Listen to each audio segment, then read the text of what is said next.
Welcome to Boom, where we have Biomechanics on our minds. Boom. Boom. Boom, boom, boom. Boom, boom, boom, boom. Boom. Welcome to the fourth episode of Boom, Biomechanics on Our Minds. I'm Hannah. And I'm Melissa. And today on the episode, we talk with Jill McNitt-Gray from the University of Southern California on her research and her advice with starting collaborations in biomechanics. But first, a bit of boom. Bit of boom. Gucci. Bit of boom. Louis. Bit of boom. Bit of boom.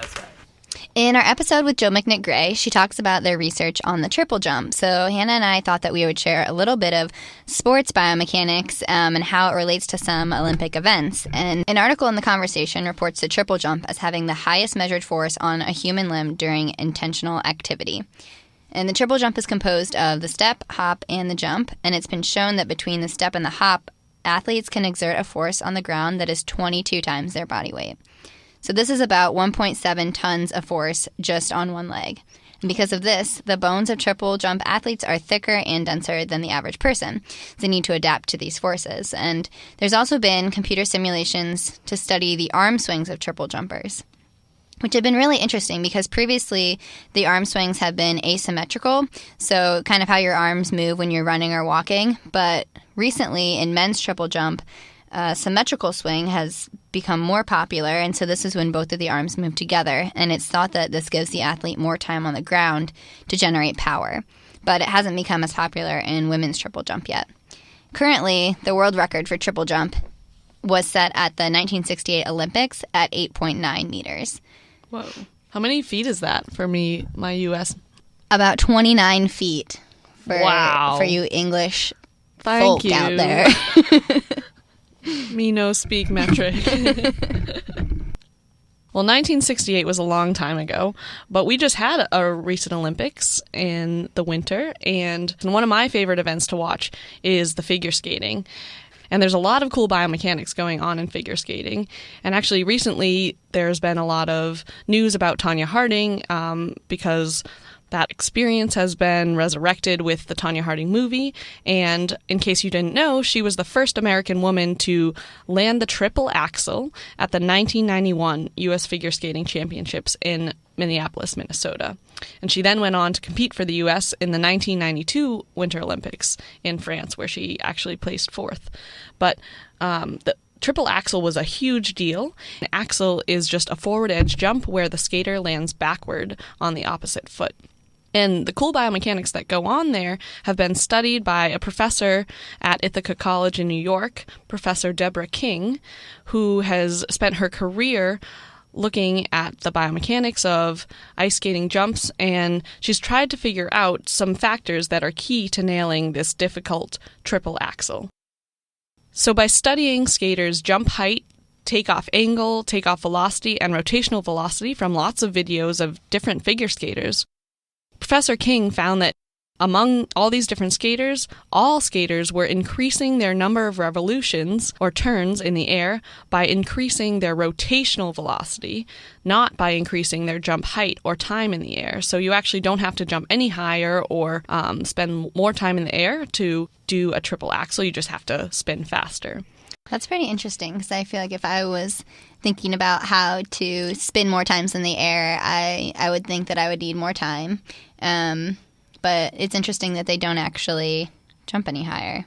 They just spin really fast. They just got to spin real fast. In fact, they actually do that by generating lots of angular momentum at takeoff and kind of pulling in their arms tightly to minimize that moment of inertia about the spin axis. And this actually makes them travel only 70% of the distance of their single axles because they're just spinning faster and not traveling as far. They're not generating that same horizontal or vertical velocity. So even though they're spinning 3 times around, they're traveling less distance than when they just spin one time. Spinning one time, yeah. That's really interesting. So in case you ever want to try a triple axel, now you know the secret sauce. Thanks, Hannah. Now we're going to go into our interview with Jill McNitt-Gray.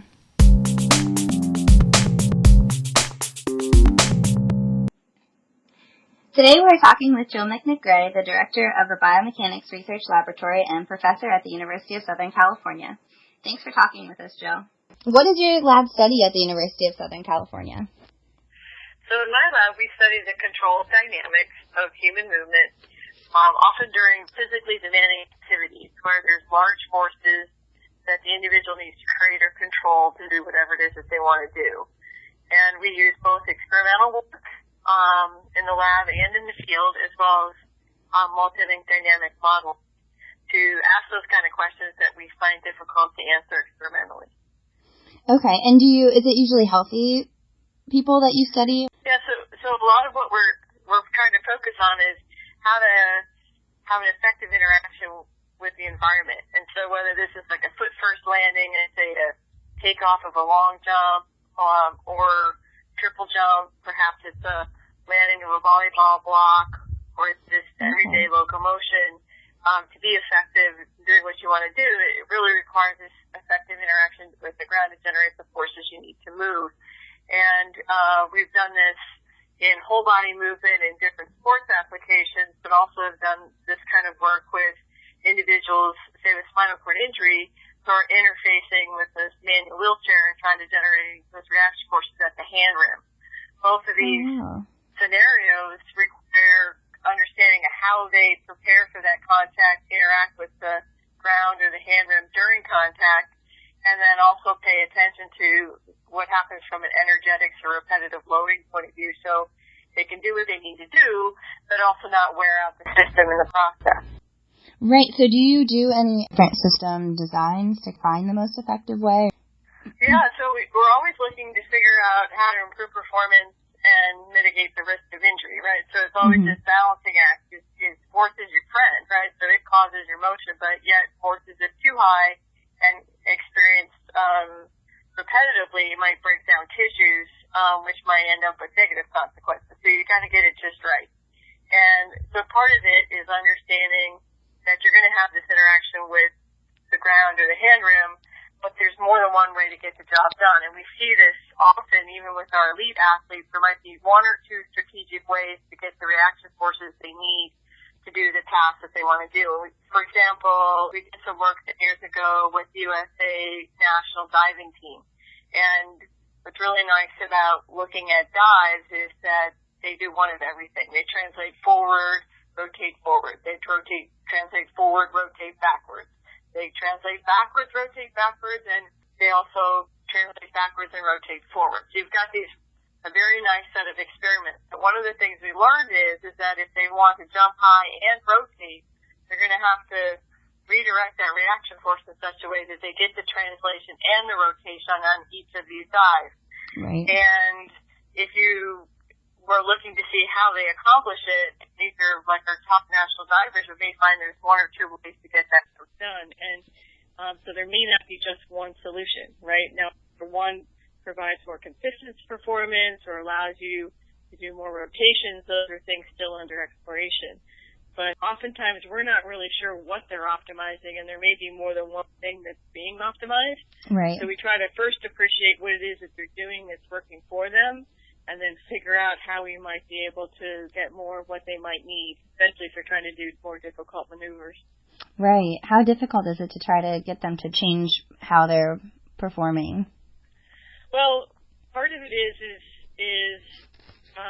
they may not want to change. They may just want to be more consistent in what they do. And so the first step is just using biomechanics to clarify, what are you really trying to do in this half second here, 10 meters above the water? And appreciate what all you have to get accomplished there so you have a good chance of success. So if we understand what they're doing and they understand why they need to be doing the things they're doing, oftentimes their nervous system can figure out a lot of things better than we can, scientists, right? So we're listening to their solution space to better understand there may be a reason why they're doing it that way and not another way. And we found this before, and I remember one day we were down at the Olympic Training Center in Chula Vista, and the athlete was trying to rotate their lower limb exactly like the coach wanted them to do to push. And I was working with one of my students who was a physical therapist and getting a PhD in biomechanics. He said, hold on a second, let me check something. And sure enough, what he found out is that if the athlete were to do exactly what the coach wanted her to do, she didn't have the stability to do what they were asking. And oh, wow. sometimes the nervous system's telling you something and you have to stop and listen and see what's presented and then better understand that that might be a technique that that person can do to help their performance. But before we go down that path, you might want to prepare the body to handle that kind of load so that she is capable of maintaining that position so she can generate the force to do the task. And this is the part where the athletes are teaching us sometimes more than we're teaching them. And that's really a nice exchange because everyone participating is learning something. And hopefully it's all headed the right direction. So it makes it really fun and rewarding. Yeah, definitely. That must be fun, being able to interact with the athletes like that. So I know that recently you were traveling on sabbatical, and I was wondering what research you were working on during that trip and where you were traveling to. So we're lucky here in Southern California that we have an Olympic training center about Pradera South down near San Diego in Chula Vista. And so the sabbatical gives you a little bit of time released for teaching, which opens up your schedule to do more of the field work, where we can go on location where the athletes are training, set up the technology to provide what kind of measurements we need to help them improve performance. And so this year we've been down to the training center 3 times already. Oh, wow. Which has been great, yeah. And so sometimes we're working with the athletes that are in residence there. They live down there and train. Sometimes there may be camps that the USA Track and Field might host for some of our top tier athletes where they can come down and, utilize the technology that's available to help them improve their performance. So we've been able to get down there a couple times, which has been great, and then also monitor what they were actually doing in performance at indoor nationals in Albuquerque this year. So it just gives you a little more freedom to do more follow-up and explore more areas, and especially in this case, it's been helpful to be able to follow more athletes and provide services for them. So having a little extra time is really helpful. Right. Are the athletes happy to work with you? Yeah, and some of them have never participated in anything like this either, and so it's helpful for them to understand how biomechanics and technology can help them improve performance. And we're lucky to have people like maybe the first jump of the season and then come back a couple months later and see how they're improving. And we're working to put this information down so we can track better what's happening. So, biomechanics can help you in that day understand what's going on, but if over time we look at what's happening with training, the athlete gets a better idea and their coaches get a better idea of how they're improving, where they're improving, so they get an idea of what they're doing daily in practice is paying off in terms of, where they want to head in terms of their performance objectives. Right. And you said that you go down there and kind of set up the technology, and I was wondering what kind of technology you set up, and I think you mentioned swimming too, so I'm kind of interested as to what technology you use for that. Yeah, so the swimming we've done with some of our swimmers at USC, which has been really fun because they have very specific questions as it relates to their performance. So we haven't done much lately with them, although we're going to begin a couple projects along those lines. I had a couple of very enthusiastic swimmers in my class this year, and they came up with some really good questions that we hope to pursue this summer. But oftentimes even just figuring out how to get a view of the swim strokes underwater. And so we have a little cart that runs along the side of the pool that you can kind of keep the camera to be even with the swimmer as they progress. And so by getting underwater video, you can get an idea what the techniques might be. Some of the other things we do at the Olympic Training Center in Chula Vista is we're fortunate to have a place where you can line up 14 different force plates in a row. And so they're basically blanks out there, right? So this last time we have either 3 or 4 plates, and we can strategically locate them. So say if you have a triple jumper, you could get the first phase takeoff, the landing between the hop and step, and the landing between the step and jump. And so you get an idea of really how they're using that momentum in the run-up to translate down the path. And with it, the higher they go, that means higher velocity at contact, which they then have to convert again to get height again in the subsequent space, it becomes a very interesting momentum regulation problem to really maximize the jump distance. And by having the plates, we can again look at the quality of that interaction to see if they're getting what they need for the next phase. And it works great. If it rains, you kind of have to be flexible and figure out. That just happened recently, so we ended up having the video feedback day before we actually are able to collect the data. But it's really great to have that in the training environment so it's realistic. Are athletes' dynamics significantly different when you're at that high of a level? As far as the elite athletes? Yeah. Yeah, so it's pretty amazing what triple jumpers have to do, to be honest, because, you know, they're going to take off, and so they've got some vertical velocity to help them get some time in the air, but now they're going to have some vertical velocity they have to deal with and turn around and jump again kind of thing. And so really preparing for that interaction so they can gather themselves and effectively handle the loads. I mean, because the landings here with one leg or like can be over 15 times body weight.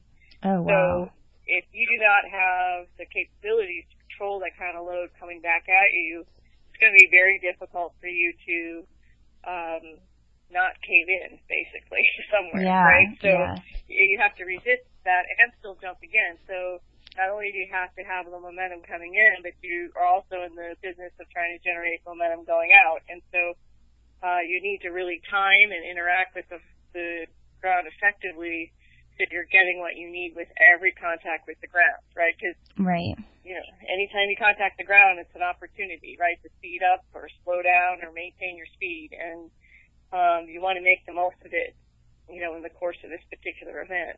It's really beautiful when you watch someone effectively do this. It looks like they just fly and float over the ground. It's quite amazing. Yeah, that is amazing. Yeah. And recently your lab at USC received a grant that's a collaboration with other biomechanics labs, including University of Oregon and University of Colorado and Stanford University for a project called the Overuse Injuries or Injury Prevention, the integration of biomechanics-based informatics for prevention of stress fractures. And I was wondering if you could talk a little bit more about this project on overuse injuries.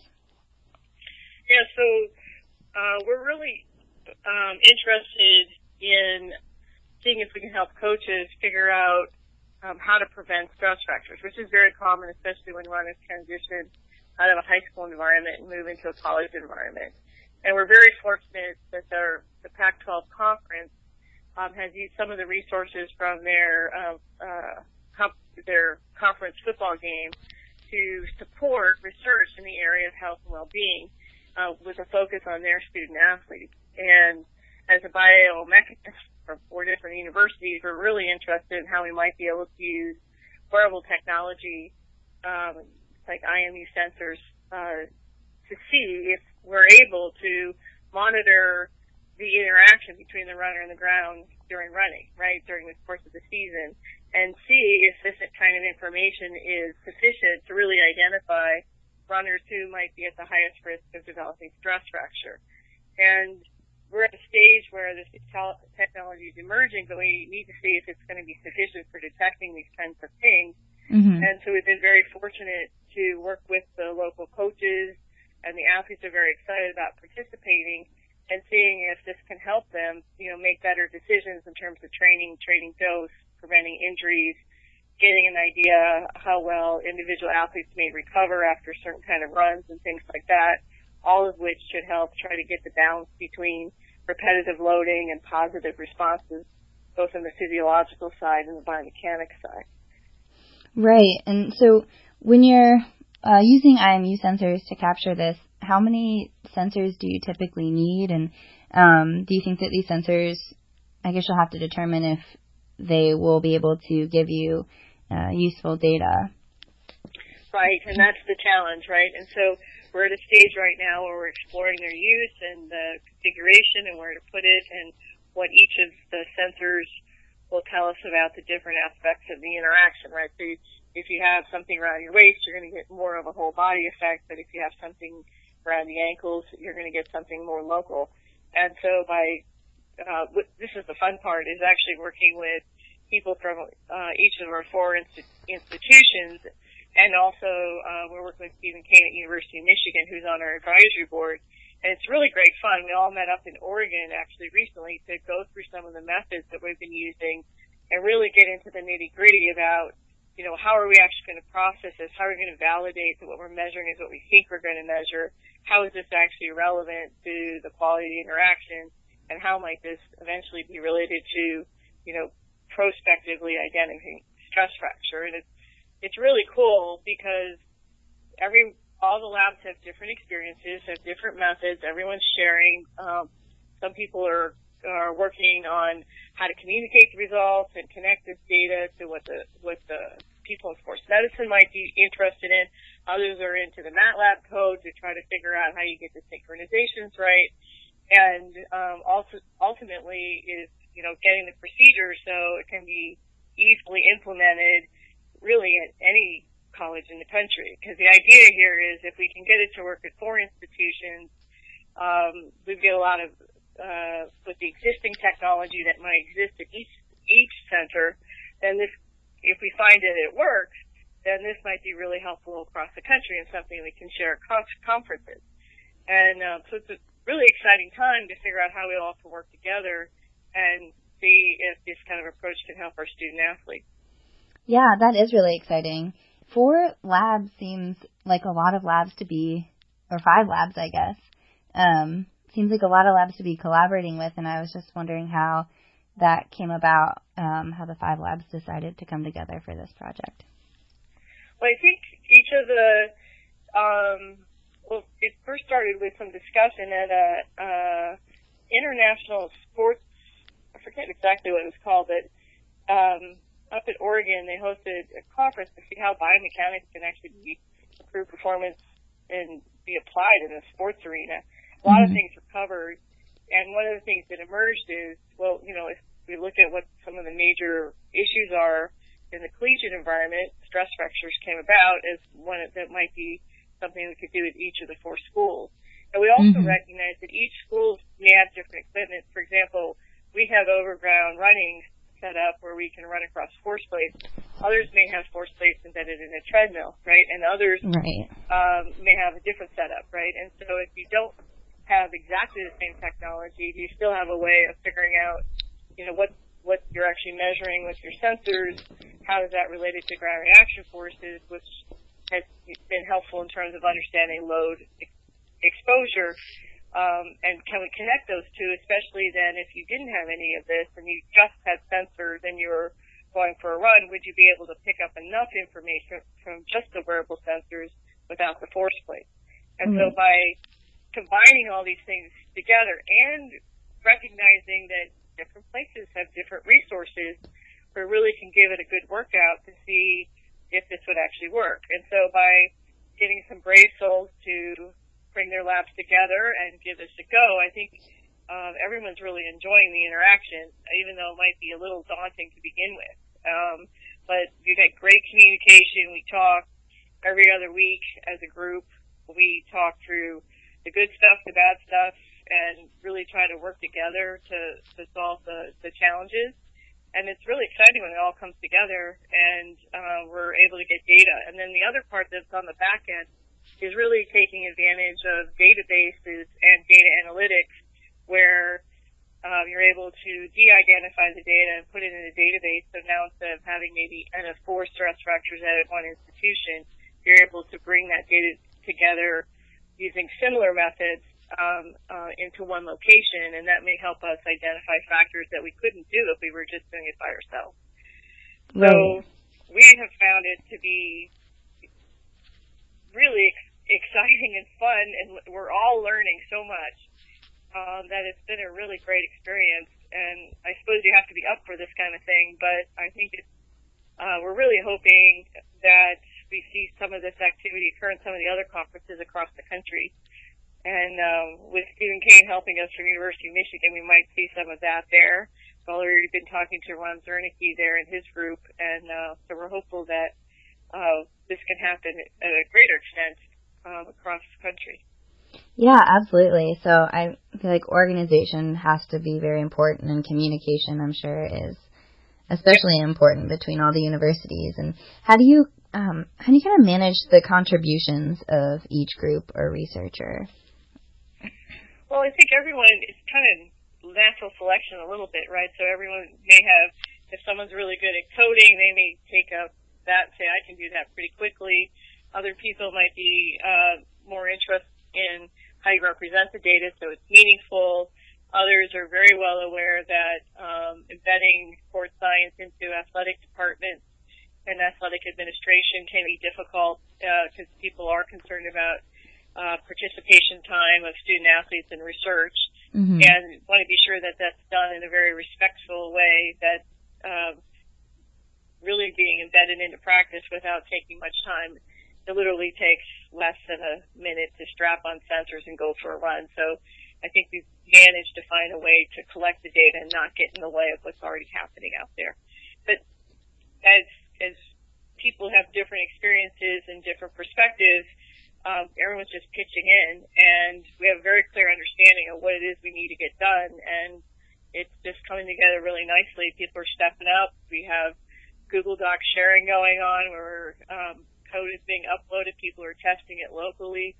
And it's just a natural progression. I think what's been key is the phone conversations each week.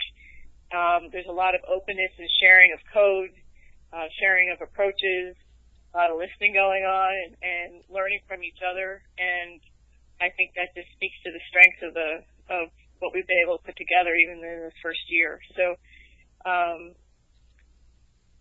it's been really, it's just evolved. There hasn't been too many challenges as far as figuring that stuff out. So yeah, I think everyone's just very excited to be part of it. Yeah, definitely. And so this collaboration is within the same discipline, all biomechanics research groups across different universities. How would a collaboration across disciplines differ from this, and have you been in a collaboration that's interdisciplinary? Yeah, so one of the areas that we hope to tackle with this grant, but it was suggested that we just stick with the biomechanics section, is to include the physiology aspects of it. So if you wanted to figure out bone markers and things for what's happening in terms of bone response, in terms of remodeling and such, you can bring in the physiology aspects of this, right? And so looking at the nutritional inputs, what kind of sleep is happening, what kind of stress is happening, you're getting a much better physiological perspective of the context in which the loading is occurring. So if you're in a supportive environment, you may get positive adaptation. If you're in a negative environment, maybe not so much. So, right. Mechanical loading is just one piece of the puzzle, and our hope is that as we get the biomechanical methods in place, and then other schools might be working on Pac-12 projects that are looking at sleep and nutrition and stressors and life, that these things can be blended together a little bit downstream. And so what happens there, I think there's even more learning going on in that I'm not a physiologist, but if I talk to my colleague who has expertise in metabolism and such, she's very well aware what the actual markers might be to keep track of, right? I'm not going to know that. And right. What's really cool about that is that we're learning from each other, and then I think you end up with much better experimental design to really nail down what's going on. And you're keeping track of what is really important, and you've controlled for the context in multiple systems that are actually relevant to the scenario that you're trying to better understand. And I think that's been really helpful on some of the other projects that we've done locally. Oftentimes we'll look at repetitive loading in volleyball players who do a lot of jumping and landing. And my colleague, Lorraine Turcott, who's a physiologist, has helped us a lot on really talking about the importance of refueling and, having female athletes eat carbohydrates so they have energy ready to burn for the next day in practice, when to eat, what to eat, these kind of decisions that college athletes have to make all the time can really help set up what the next day's practice is going to be like. And these are things I'm not an expert in, but by bringing her into the team, we can help educate the coaches, we can provide support for the athletic medicine staff, the nutritionists on staff, but then also we can collect meaningful data to get a sense of what's actually happening in a bigger context than just biomechanics. Right. And so how have you seen this culture of collaboration change since you started in academia, and where do you see it going in the future? I think it has changed a lot. I don't know why. I can't think of any one thing. I think what happens as individuals, at least, you start out and you develop expertise in your area, right? And as a junior faculty member, you really need to establish yourself. A lot of stuff I started with was landings and looking at the impact loads, but, from a point of view of injury prevention, but also from the point of improvement in performance. And once you establish your own area and have expertise in an area, you really can be at that table where you have that expertise and it can be blended with people with other expertise. And so I don't know if it's my own personal journey that has seen the real value of this collaborative approach. Mm-hmm. And so it's evolved for me. Whether that was happening before, I didn't see a whole lot of that. And it could be with computer technology and being able to Skype and do teleconferences and these kind of things. Some of these barriers have dropped to make it easier for the collaboration. Yeah. I think computers in general, some of the things, the computers I was working on at Penn State took up a whole room, and you probably have more computing power on your phone right now. So I think things have gotten a little easier on that management side of things. Yeah. What's been the biggest challenge that you found with collaboration, and how have you tried to get around that? It has, I've been very fortunate, and I think for me the key to collaboration was aligning with people who had the same research question, not necessarily the same discipline per se. So, for example, I was very interested in the control dynamics of landing. And I was so fortunate through being on dissertation committees at school, to work with Henrik Flafsner over at Aerospace and Mechanical Engineering. And he had worked on landings of spacecraft on the planet Mars so they could land without falling apart.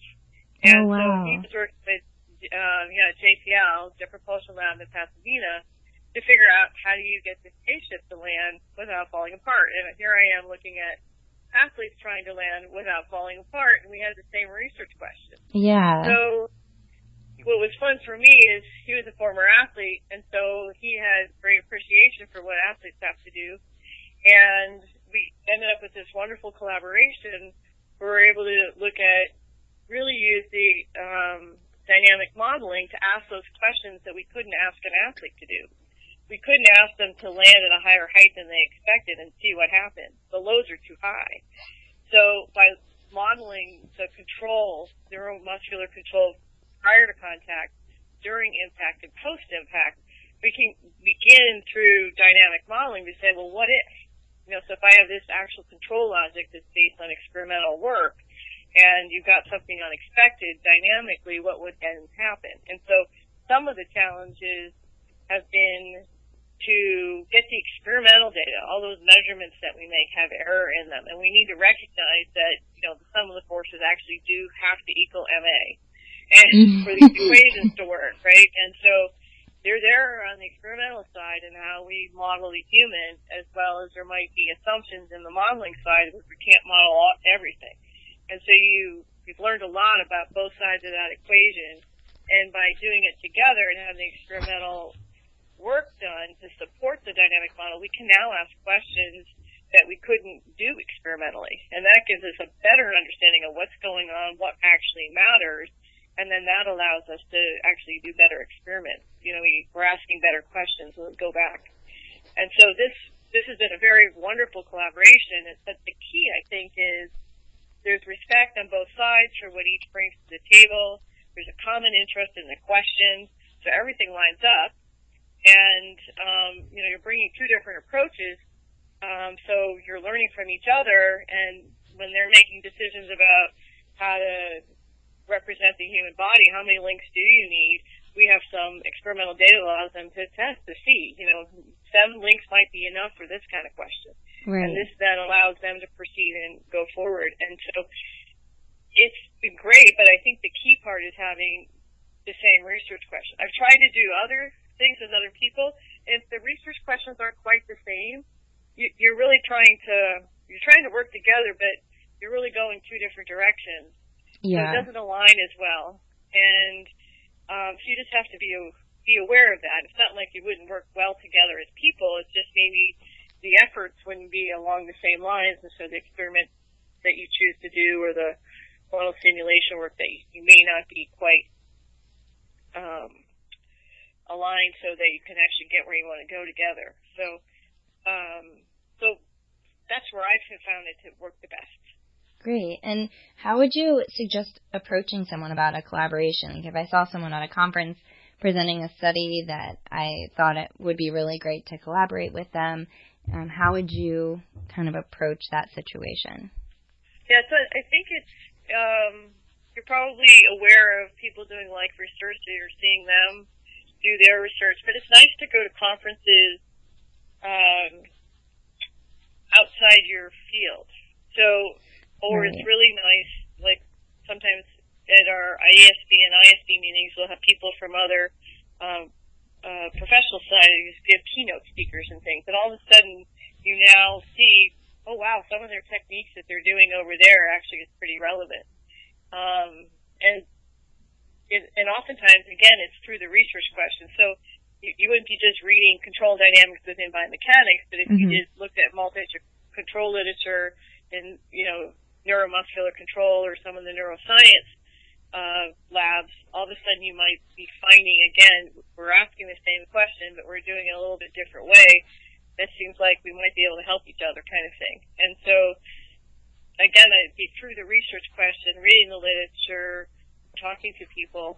And remember, people are really excited about their research, right? So, you can always send them an email, even if you don't have an opportunity. So, like, I noticed this paper, and I'm really interested in this question, and some of the things that you're finding is consistent with what we're doing. And I was wondering if you had a few minutes to talk about it. Even simple things like that, right? And so people usually want to talk to other people who are interested in the same problem, and it's just a very natural progression. And I know people are too busy these days, but I would guess you have a high probability of success if your research questions are aligned. You could probably get to at least to the next step. Yeah, and, that's really important. So don't be afraid. Be courageous. Make that connection. I like that advice. That's great. And with all this amazing research that you've been doing, one question that we like to ask near the end of the interview is if there's a past research fail that you have experienced, and if you would share that with us. So that's a good question. I think we learn something every time we do something. That's true. For better or worse, if we're paying attention, we're learning something. I think early on, we had done some jumping and landing experiments with our women's basketball team, and I think we underestimated what they wanted to know. They really wanted to know why we were doing this, and I don't think we were prepared. This is very early in my career on, oh yeah, they may actually really want to understand this. And it was really important because they asked the questions after they participated as compared to before. And what we learned from that failure to explain why we're doing what we're doing and why we're interested in them participating and what we hope to learn is they weren't very motivated to do the task. Right. Because it wasn't clear to them what you were really asking them to do. We were doing some kind of rebounding activity. And if it wasn't realistic enough, it was like we're collecting all this data and doing all this work, but it wasn't very meaningful because the athletes weren't invested. It wasn't clear what their mechanical objective of the task was. Mm-hmm. There wasn't really a competitive environment. It was kind of like we could all go through the motions to make a lot of work for ourselves, but we're not going to really advance our knowledge. So I think that really made us stop and think about, okay, how do we make this real? How do we make it relevant? how do we make it engaging for the athlete so it's as real as possible, so that we're actually studying what their nervous system is trying to do when they're really taking on a realistic challenge. And I think that has forced us into the field, into wearable technology. When our new gymnasium was built here at USC, I begged the athletic department if we could please put in a place where we could put in force plates. Yeah. And it was a 4-year project. I mean, I learned a lot about construction. I learned about things when you have wooden floors, they might take a year to settle depending on the air conditioning and moisture content in the air. Oh, wow. All sorts of things you would never really know. But I'm so thankful that we had somebody who embraced what we were trying to do and was willing to work with us. So we've been able to do live ball experiments in the gym. And that makes it extremely realistic when you have a setter, a hitter, a blocker with a net, and you can actually see it for real, right? Because we do our very best, and I'm sure everyone tries to make it realistic in the lab. But as I say with our gymnastics work, there's no way I can recreate the Olympics in my lab. I can't do it. That is true. Not that much is on the line here. And, Yeah. You know, and that's why we go to competition and try to capture the performance in competition. But if we can't do that, it's nice to have the ability to do really good science and have good measure in the field, whether it's the Olympic Training Center or a gym on campus, that kind of thing. Because with a live ball, I mean, it's just different from the nervous system. It has to read, it has to react, it has to prepare, it has to pay attention to other people moving, and it just becomes a much more realistic challenge. And I think those early failures helped us really take time and get the experimental environment we need to make it real and make it relevant for the coaches and athletes. And that was the key piece. So. Yeah, well, thank you. And this was a really insightful talk about the power of collaboration. And I know you highlighted making sure that you have the same research question, and communication is really important, and having researchers just being open to what might seem like an intimidating challenge but can actually end up in a really meaningful collaboration. So thank you for your insight with that. I really appreciate it. Thank you. Now my favorite part of the episode, where we talk about all of the wonderful mess-ups and fails that happen. Research fails. Yes, it does. We're going to start with a grad student that, for his research, he measures knee adduction moment, which is a surrogate measure for the forces in the knee. And he wanted to find the peak of which is the highest magnitude of this force. And so he wanted the average of all these peaks of knee adduction moment throughout many different gait cycles. But he had been averaging peak adduction moment plots and then finding the peak of the new plot, rather than finding the peaks of each individual plot and then averaging those. And so these two different methods give very different results. And so his advice is that the peak of the average is not the same as the average of the peaks. Yes.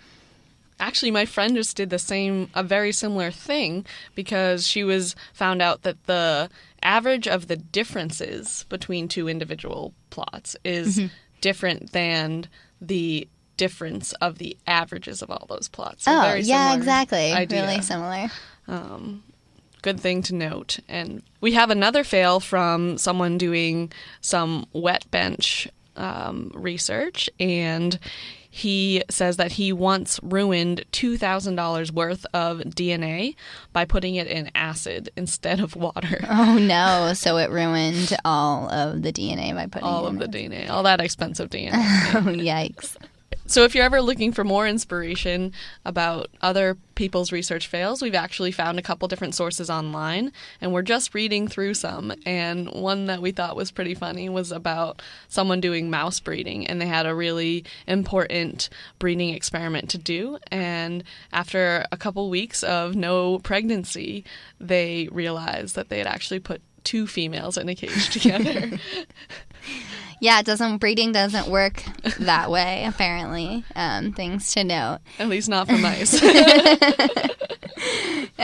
So if you have a research field, as always, if you want to share it, you can send us an email at isb.studentrepresentative@gmail.com. And we're always looking to hear about what you want to listen to and learn about. It'd also be awesome if you want to follow the International Society of Biomechanics on Facebook and Twitter to kind of get some more biomechanics in your life. And if you came to us through SoundCloud, you'll be happy to know that we are now available on iTunes. Yes, Boom is on iTunes. Next month's episode is going to be featuring Dr. Mary Rogers from the University of Maryland, and she's going to be talking about mentorship. So we're looking forward to that episode. Biomechanics off our minds.